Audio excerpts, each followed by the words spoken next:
Ladies, do you ever feel like you are stuck in a loop where you are just barely holding it together each day? You fall into bed worried each night, and then you wake up the next day only to do it all over again and again and again? Kind of like the movie Groundhog Day. As a 42-year-old neuroscience professor with ADHD, this was literally my life until a few years ago when I got so sick of feeling like I would never escape this cycle of repeating misery and overwhelm that I finally just threw out all my beliefs about how I should be living or should be solving my problems. And I just started living by these 5 simple principles that I call the 5 C's. And I really believe that even if all you learned about managing and living with ADHD were these 5 principles, that any one of you could build a life that you love. Now, in this video, I'm going to share with you what the 5 C's are and how they can help you start to look forward to tomorrow. And I cannot think of a better feeling than that. Now, I do free workshops on this topic periodically that are super fun. So if you want to be in the loop on when these are happening, sign up for my email list at the link in the description below. Okay, let me show you. Now, number 1 is courage, not confidence. With ADHD, I have tried and failed to make changes more times than I can count. And I'm guessing you are the same. I love researching and planning, but I always waited to feel confident before I would take action. So I would get in this cycle of procrastinating where I was thinking that more planning and more learning about something would finally give me the confidence to actually do the thing. Eventually my excitement would fade and I'd move on and end up just never taking action. But here's what I learned. The things that I have ended up feeling best about in my life that I have done were the ones where I just jumped in, even though I might have been super scared. So confidence has actually always come after I took action, after I started. It's never actually been there before. And think about it. You really almost never feel confident before you do something new because you've never done it before. And you actually have no idea how it's going to turn out. So why would you feel confident? Now, add to that if you have ADHD, every new change you're going to make in your life comes with emotional baggage, whether we like that or not, because we have probably failed at so many things before or been told that we are trying to solve things the wrong way. So it can be really easy to get stuck in research mode, just waiting to feel sure that you're going to do something the right way so that you don't fail. This is why I love courage though, because courage means doing it despite the natural fear that you're going to feel. And that's what gets you moving. And messy action is what actually rewires your brain to expect progress. Eventually your brain is going to learn, I am an action taker. And confidence is really not required to start. Now, once you're ready to take messy action, you have to be ready for the mess that comes with messy action. And this brings us to number 2, which is commitment, not concealment. Before you roll your eyes and say, Tiff, I have committed to so many things and I've quit anyway. So commitment doesn't feel like it means a lot. But we're going to reframe what commitment actually means. Hang in there. Because if you have ADHD, you have probably quit a lot of things. And that baggage makes it easy to expect that you will let yourself down again, because that's what we've taught our brains to expect from us up until now.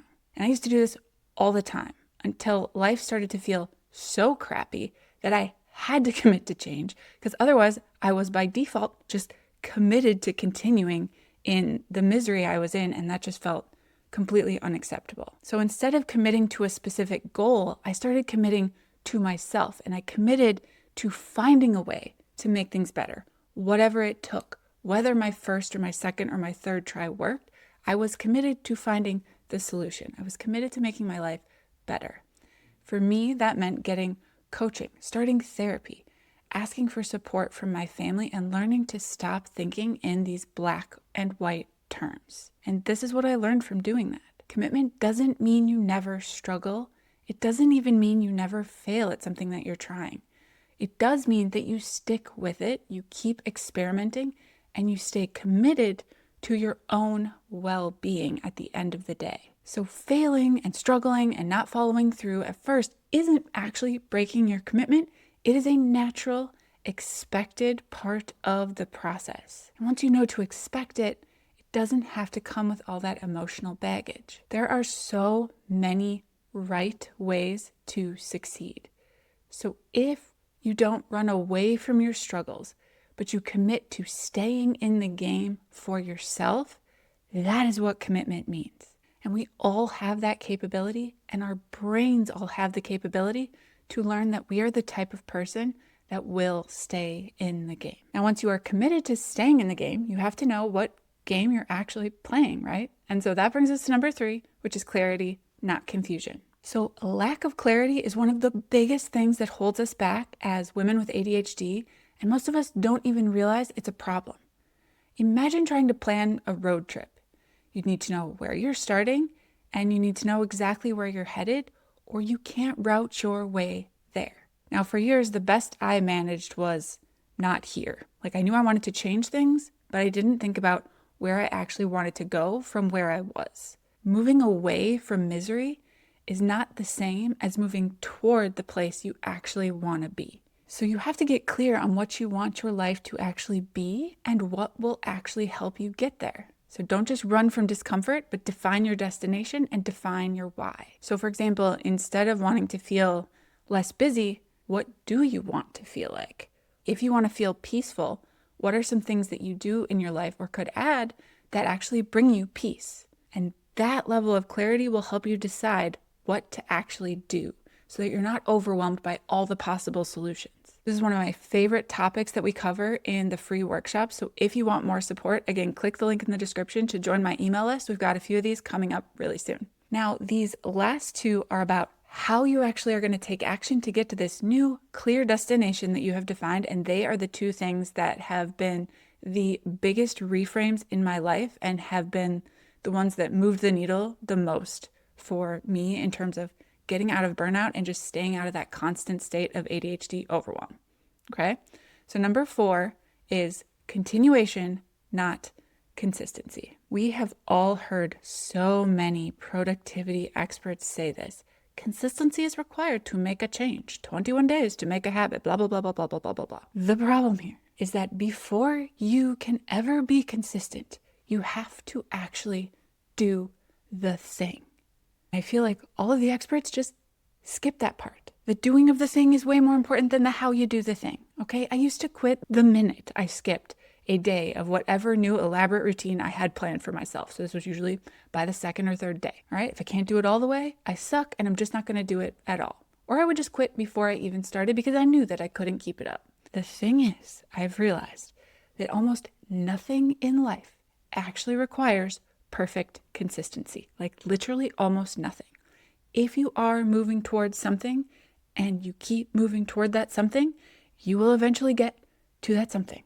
Okay? It is physics. The how you get there does not matter nearly as much as the getting there in the first place. And ADHD brains are, by definition, inconsistent in how they're going to show up. And you can be an inconsistent ADHD brain and still be awesome. By the way, I work in bursts, I rest in bursts. As I've started to just accept this about myself, I've become way more productive and hated myself so much less. So requiring consistency of yourself, especially for something new, literally just sets you up to fail and just adds to that emotional baggage that we've all got a big enough pile of already, right? So here is what matters, ladies. If you keep making progress, you will get there. Just remember that. Progress is the point. Repeat this to yourself when you start to doubt. Progress beats perfection, especially if perfection means you quit or you don't start. We celebrate continuation in the ADHD Success Lab way more heavily than we ever celebrate perfection. Because perfection doesn't actually exist, by the way, but that is a topic for a whole nother video. Because for some reason, we still expect it of ourselves. But no one else, by the way. No one else. Sorry, that was a bit of a tangent. But at the end of the day, if you're committed to yourself and you keep coming back, you literally, by definition, cannot fail. And this will not always feel easy, and your path isn't going to be straight. But if you make progress and go in the general direction you're trying to go, you will get closer to your end goal every single time. So continuation over consistency. And you'll enjoy this ride that is your one life so much more if you also add in C number 5, which is curiosity, not criticism. I Love this one. It is tied with number 4 for my favorite because it changed everything for me when I started to apply it everywhere in my life. Because, like, be honest with me. How many times have you tried something, you failed at it, and then you've gone like full Olympic level self-shamer? Maybe that was just me. But I used to get so down on myself when I would struggle to make a change or encounter an obstacle. Most of us see change as a straight shot. We're either going to succeed or we're going to fail, but it's not actually one or the other. Change is actually just a cycle that never ends. You are guaranteed to come up on obstacles when you're trying to make a change. Like, obstacles are not personal failings, they are just part of life. Like, all humans will encounter them on all of the paths we choose to take. So, like, why do we shame ourselves so much for struggling or for encountering an obstacle? We shame ourselves for struggling because we've been told we suck at so many things growing up. Okay, so this isn't surprising. But, hear me out. What if instead of beating ourselves up when we encounter an obstacle, we get curious and we just ask ourselves, what is in my way? Before we assume that we suck at life, before we beat ourselves up, we say, what is in my way? And then we ask, how can I get around it? Because obstacles are inevitable, but most obstacles are also overcomable. When you're funneling your energy into asking, what's really in my way and how can I get around this, you actually guarantee progress. And progress, remember, is the point. The good news is you are already a pro-level experimenter in your life, and you probably don't even realize it, because literally every single thing that you have ever learned as a human or accomplished as a human has happened through trying and then failing and then tweaking and trying again. The human brain learns by doing. It doesn't learn by planning, it doesn't learn by imagining, and it definitely doesn't learn by quitting. So there you have it. Those are the 5 C's, and I love these because they are simple, they work everywhere, and they don't require perfection, motivation, or flawless executive function. Now that you have these under your belt, you're ready for the next skill you're going to need most. So watch this next video where I'll show you exactly what this is and step by step how to start using it.